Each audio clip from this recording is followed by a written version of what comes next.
Well, hello everyone. Welcome back to another episode of Flawthentic Me. And this episode is the one with a guest. My guest today is Mallary Tenore Tarpley.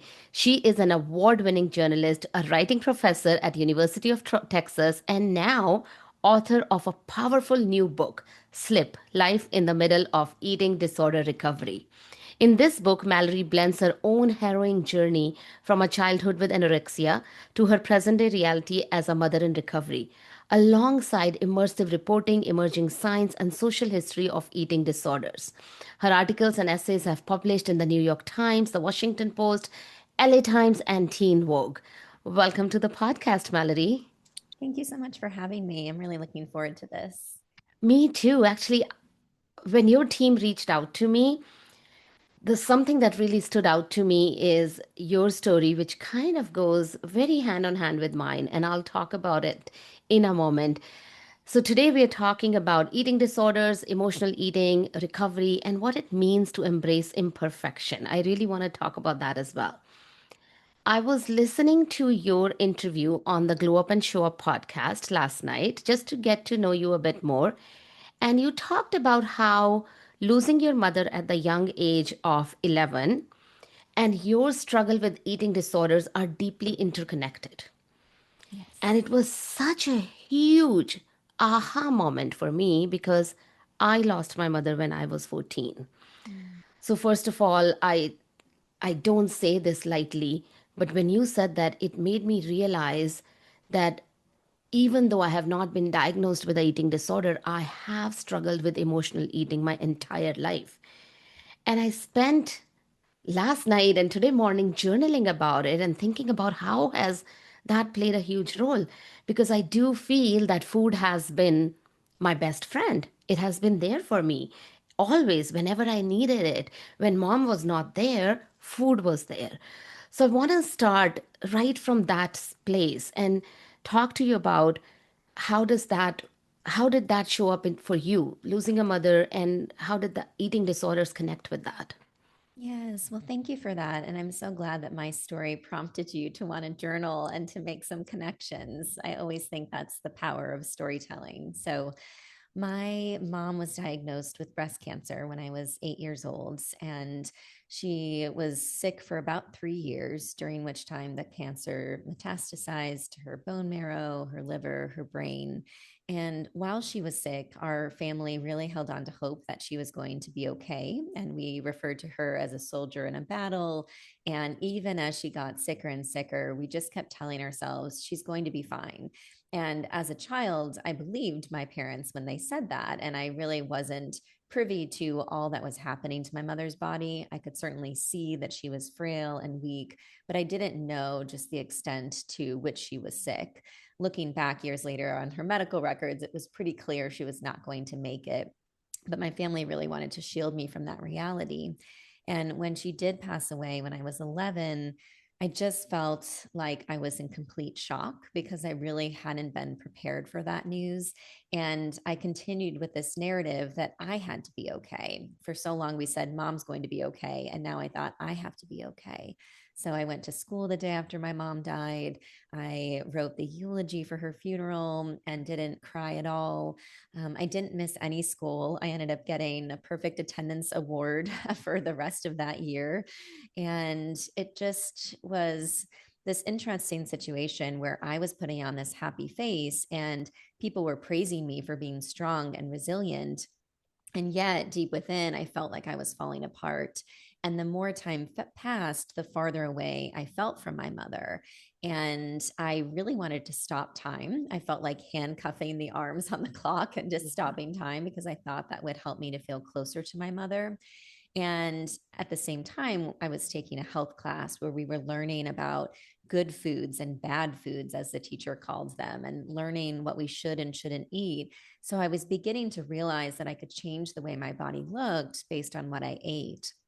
And so I conjured up this idea that maybe if I stayed the same size I was when my mom was alive, then I could somehow be closer to her. And I knew that I could change my size by restricting my food intake. And so I did. I began to restrict what I was eating, and that became this warped form of time travel.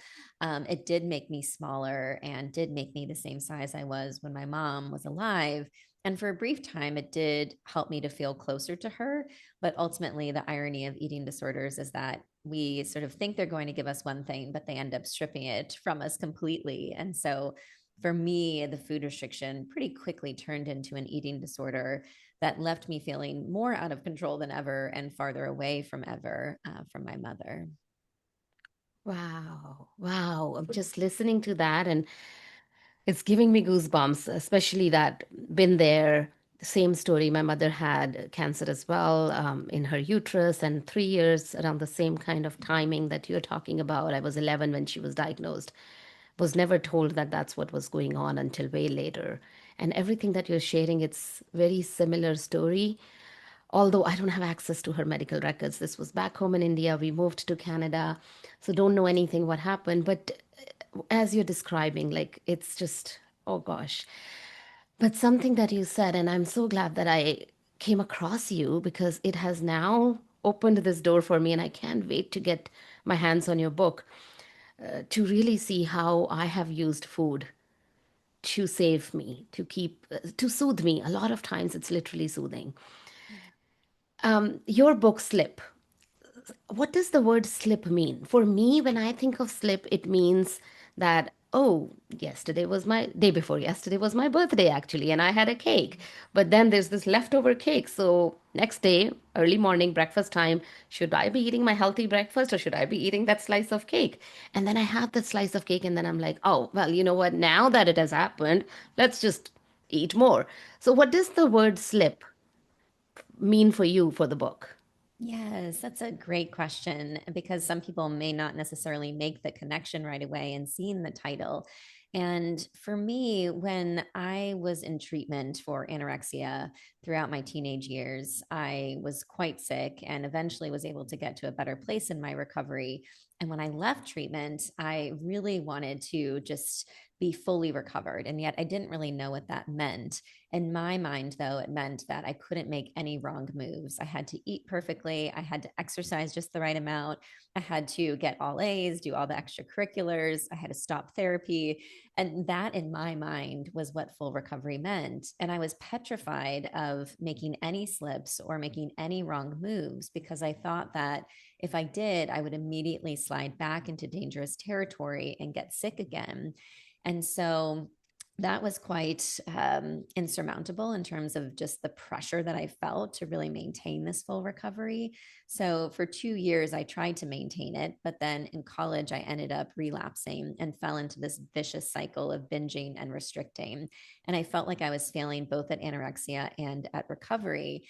And in this period, I would often slip, so to speak. So I would eat a pint of ice cream and I would think, oh man, well, I just blew it. So, similar to what you said, I would think to myself, well, I'll just eat the whole sleeve of Girl Scout cookies and I'll eat the bag of chips and I'll just keep going. And then tomorrow I just won't eat it all. And I kind of was stuck in this cycle for so long, for well over a decade, partly because I really just stigmatized slips and thought that they were just grounds for failure.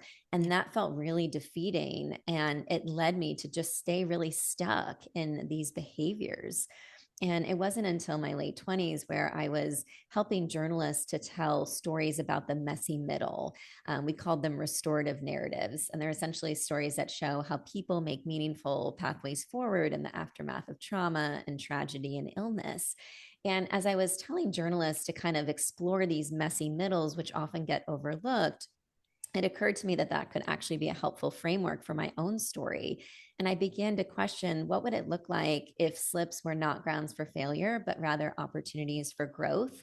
And what would it mean if you could look at a slip as being an opportunity to move forward? Because if you think about that very word slip, it suggests some sort of movement. And actually, a lot of us slip when we're really doing hard things and trying to make progress. But instead of celebrating that, we fixate on the slip, and that can then lead us to slide. And within the eating disorder field, slips are often stigmatized and they are often sort of framed as something that happens in this very temporary space where you're sick and then you're working on getting better. But for me, as a woman who's been in recovery for over 20 years, I still slip. And with this book, I really just want to speak truth to that and normalize the reality that slips happen in recovery and can happen in an ongoing way. But that doesn't negate the fact that progress is always possible. I just love how you said that slips are not a failure, but opportunities for growth.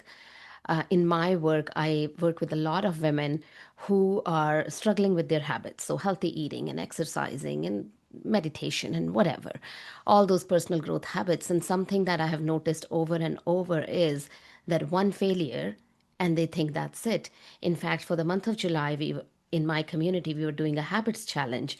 And I noticed a few people who messed up or mixed up or slipped a couple times didn't show up for the next whole week. And in Mm-hmm. fact, one of them didn't show up for the whole month because you slip. And then you're sitting in this guilt and shame that there's something wrong with me while everyone else is doing it. And I love that spin that you put on it, that slip doesn't mean you failed.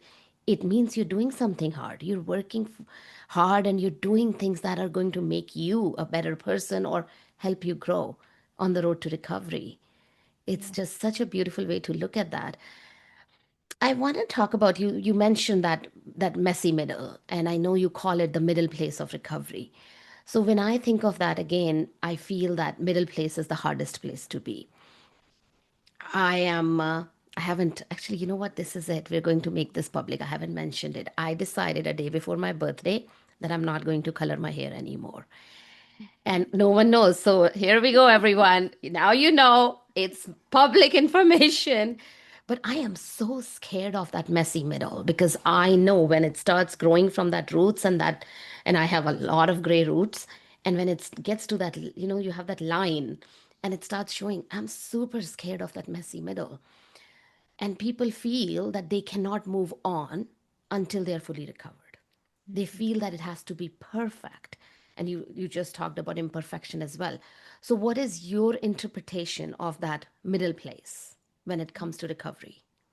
Well, I am glad that you mentioned just your hair and talking about the middle place because I think that the middle place is such an apt term for just so many phases that we find ourselves in and so many transitions that we find ourselves in throughout life. So, while I talk about it within the context of eating disorders, it's also very helpful for other contexts. So, within sort of the framework of eating disorders, the middle place is really this name I've given to this liminal space between acute sickness and full recovery. And it really is a place where I've lived out pretty much most of my adult life.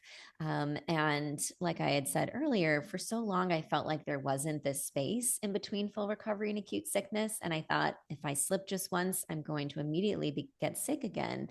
But I have realized that this middle place is a hard place to live in because you're not yet over your disorder. But it also takes a lot of courage to both live in this place and also to just be honest about that with other people because for so long, I told people that I was fully recovered, even though I was very much struggling behind closed doors.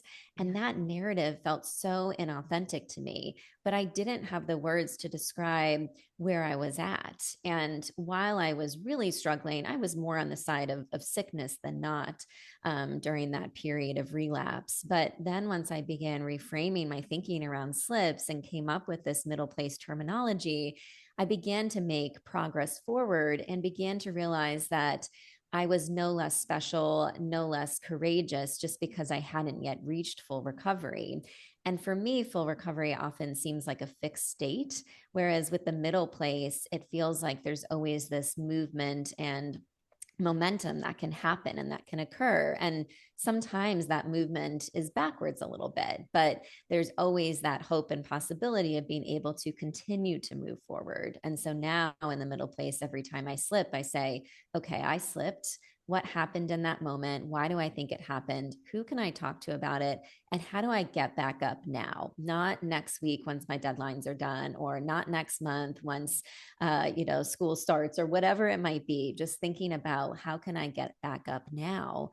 And I will say that our society collectively tends to prefer stories about protagonists who prevail over their disorders. And that is a narrative that we hear time and time again in literature.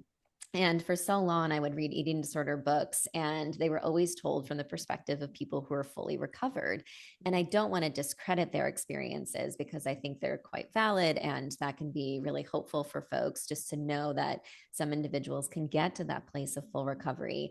But for me, it always felt like there was this lack of a mirrored image because I couldn't see myself reflected in those books as someone who was better, but not all better. And I thought for a long time I was the only one in this middle place, but I ended up surveying over 700 people for my book who have lived experience with an eating disorder. And 85% of them said, I can identify with this middle place. Yeah. So I thought, there's something to this. I need to be writing about this place, which is not talked about and often stigmatized.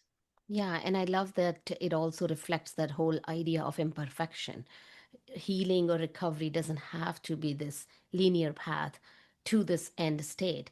It can be where you have those slips and you maybe go 5 steps back, but then you go 6 steps forward. And there are times when you are going to feel like, did I just fail? But then you pick yourself up and you move ahead again.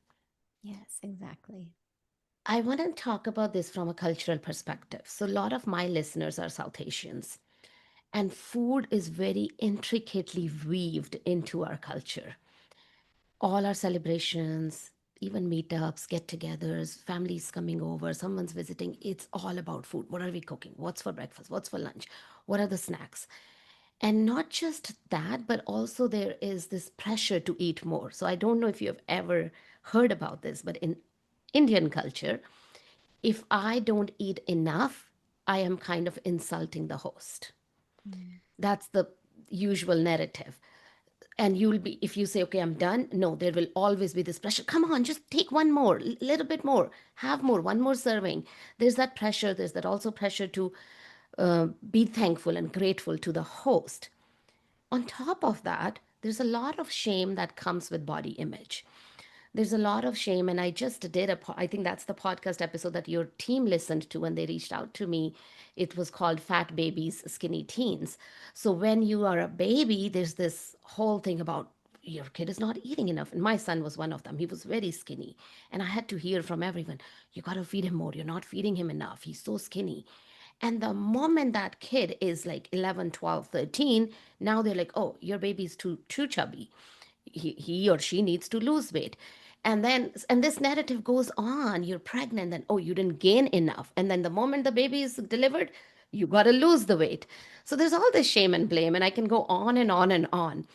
But I want to ask you, what has been your findings in your research during writing this book?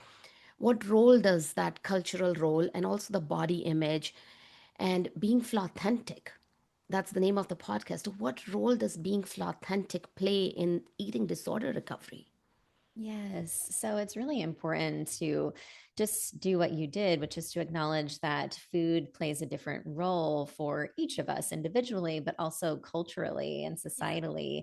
And so that was one of the reasons why I didn't just want this book to be about me and my story. I wanted to really interview a lot of people and capture different experiences. So I interviewed almost 200 clinicians and researchers and other people with lived experience so that I could really understand how food played out differently for them and how their disorders played out differently.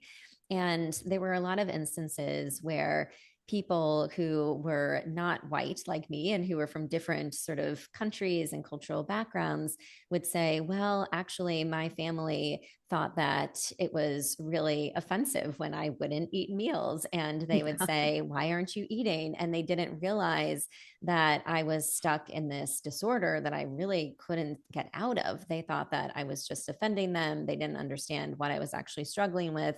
And eating disorders in my culture just aren't very prevalent. So a lot of times there was this feeling of isolation, particularly in communities where eating disorders may not be quite as prevalent or not talked about as much.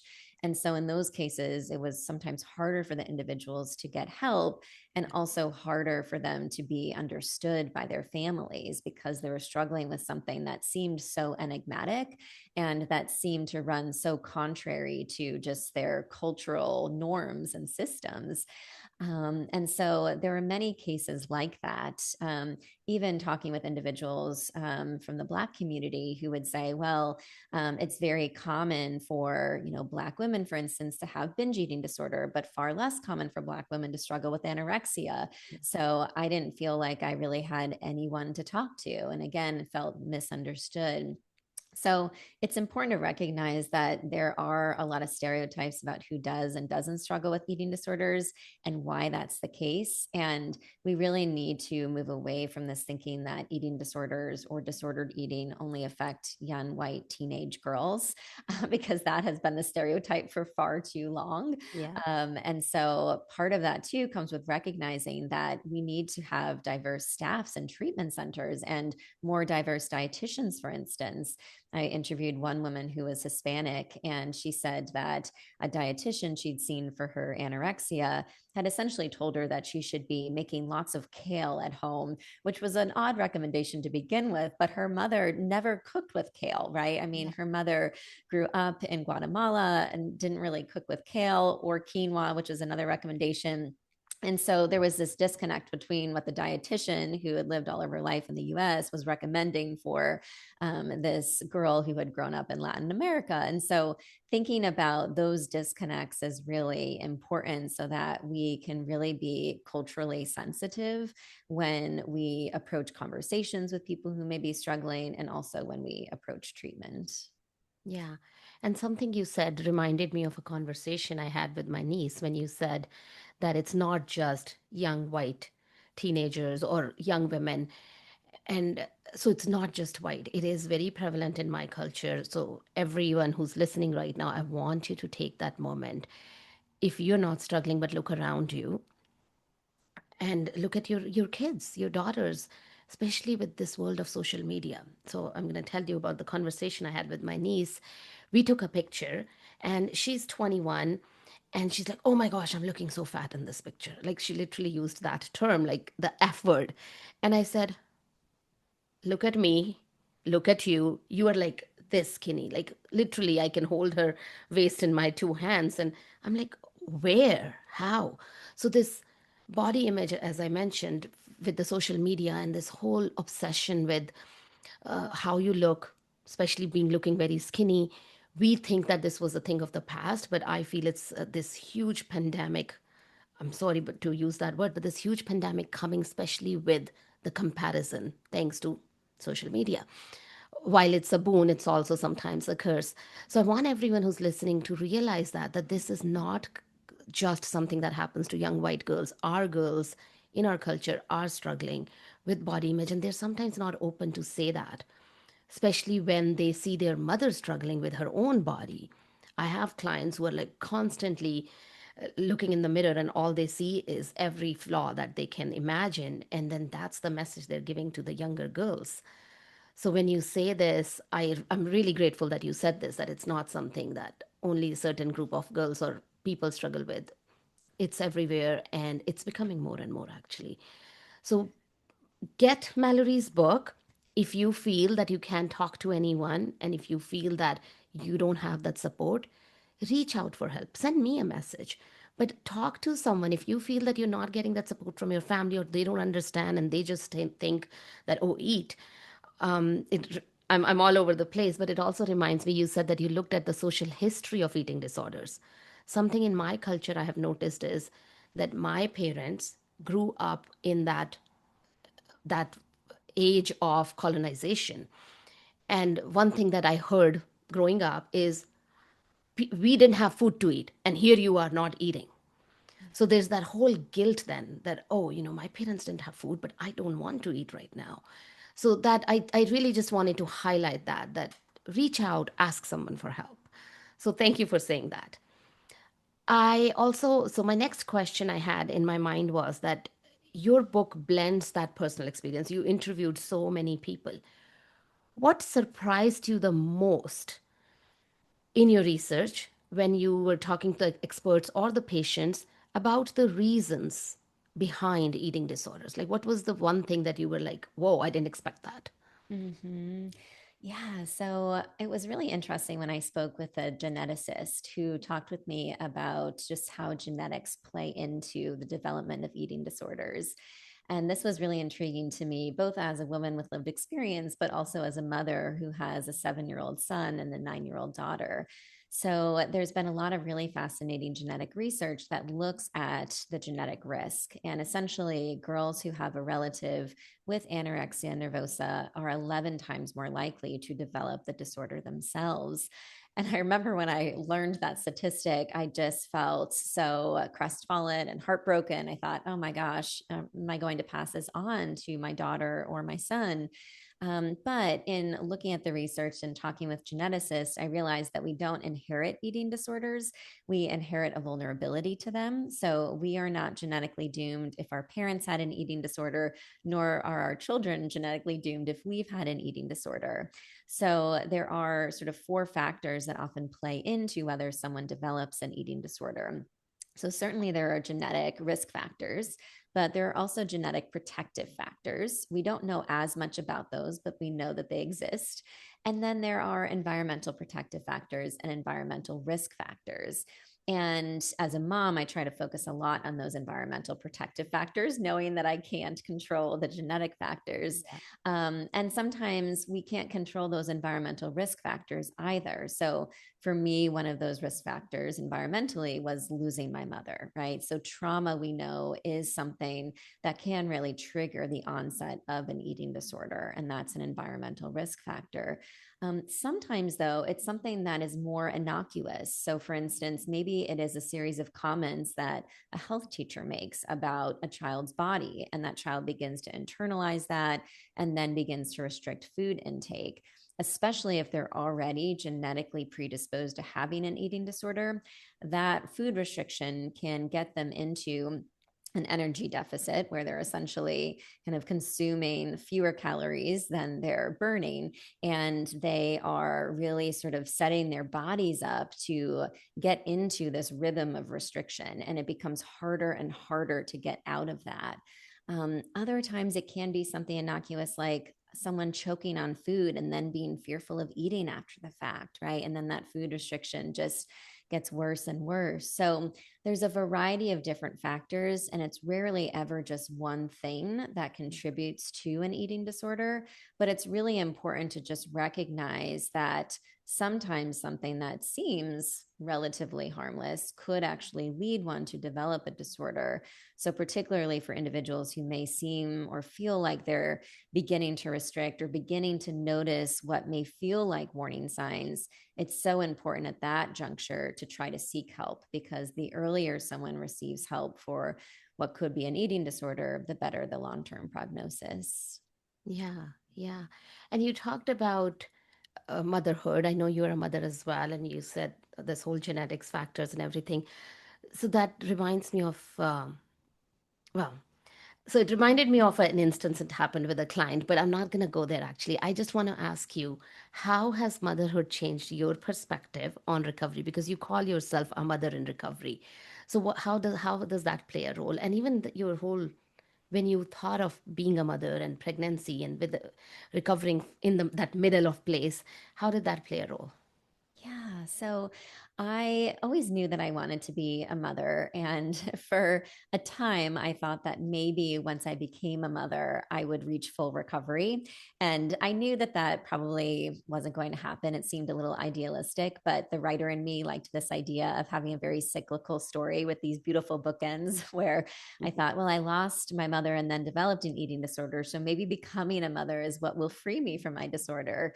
But that didn't end up being the case. But pregnancy was a really just beautiful time for me with both of my children. It was a time where I really took good care of my body and really listened to my body's needs. I slowed down my body. So instead of going for runs, I would just take leisurely walks. I would kind of just eat whenever I was hungry. And I was scared of engaging in any sort of disordered behaviors because I thought even from within the womb, I could somehow pass those behaviors onto my children. Um, but interestingly, postpartum was when I had unexpected challenges. So I ended up falling into this obsessive pattern around pumping breast milk for my children. So this was not something I expected. But when I was sick as an adolescent, I also had obsessive compulsive disorder, which is a pretty common comorbidity of eating disorders. And that flared back up postpartum, where I began to obsessively pump as a form of burning calories. I mentioned that not as a triggering detail, but just to create awareness, because sometimes there are these moments in life where in our recovery, we may not even necessarily expect that they're going to be difficult. But looking back now, I wish that I had realized that that could have become a possibility, and wish I had a better understanding of the fact that these transitions in our lives often can be challenging, and we need to have more supports in place to help us Yeah, navigate these yeah. different changes.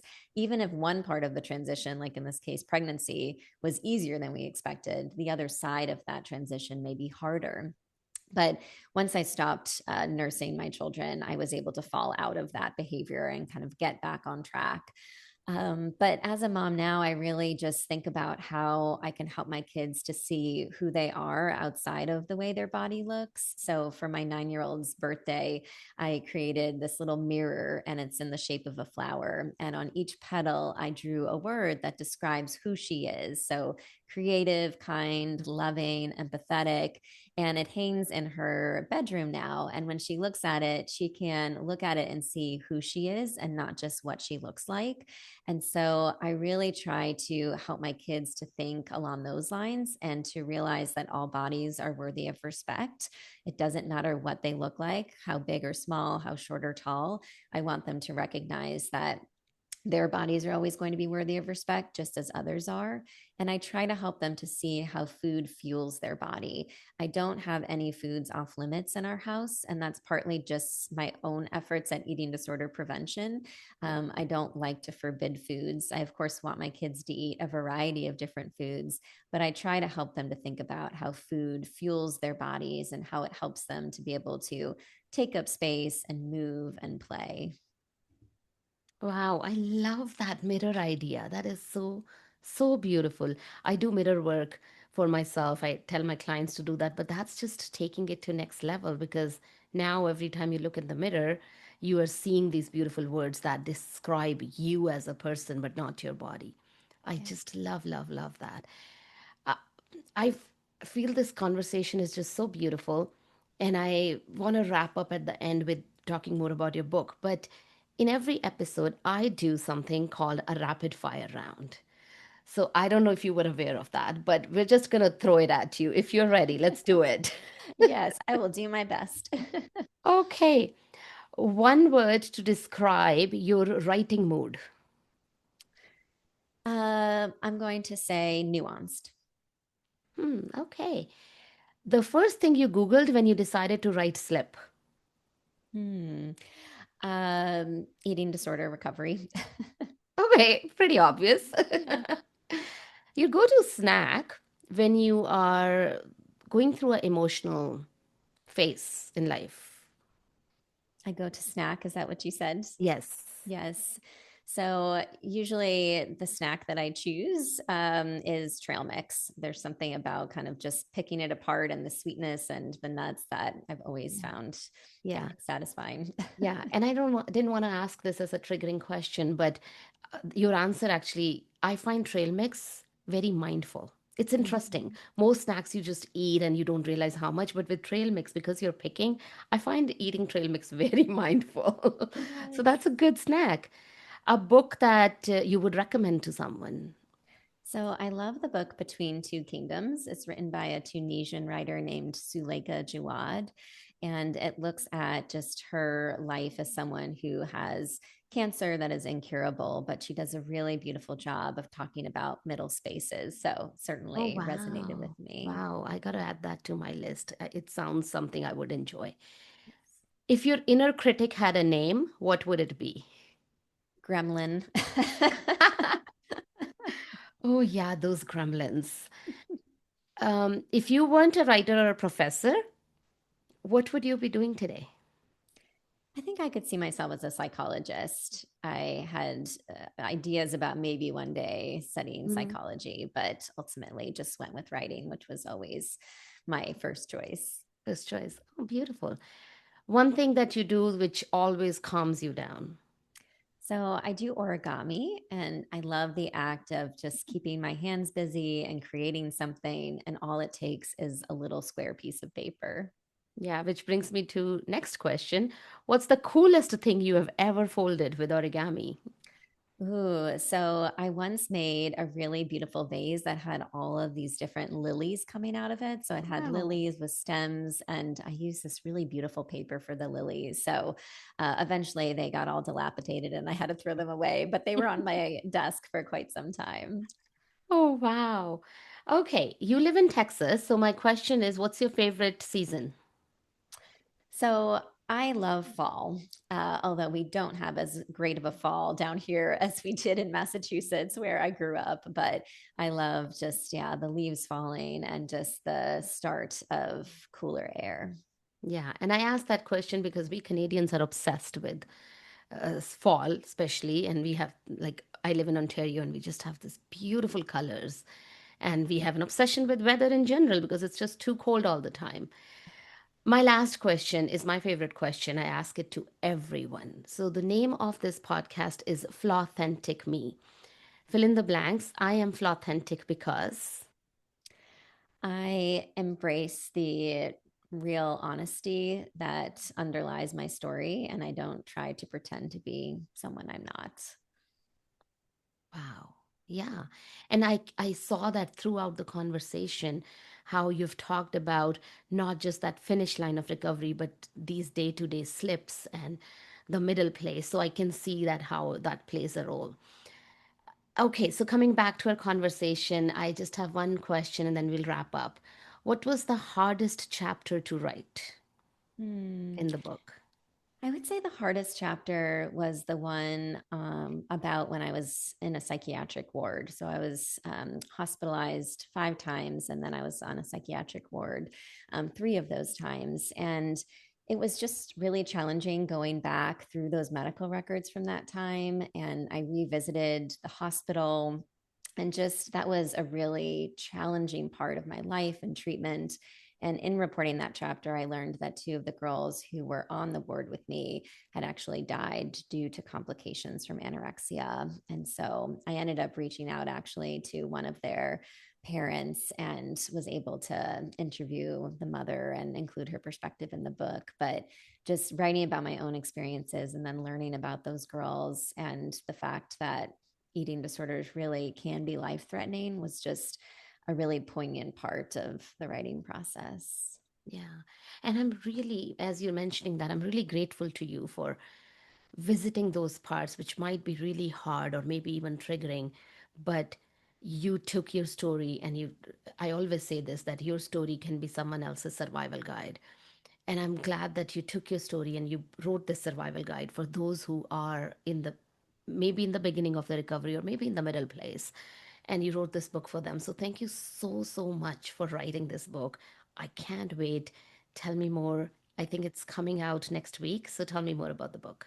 Yes, so it comes out August 5th, which feels so surreal because I've been writing this book for more than half my life. So finally it will be out in the world, but you can find it wherever you buy books. So Amazon, Barnes and Noble, Target.com, and then lots of independent bookstores around the country will be stocking it as well.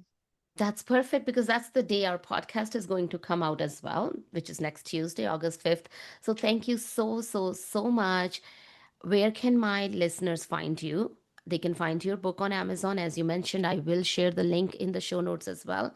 But where can they connect with you?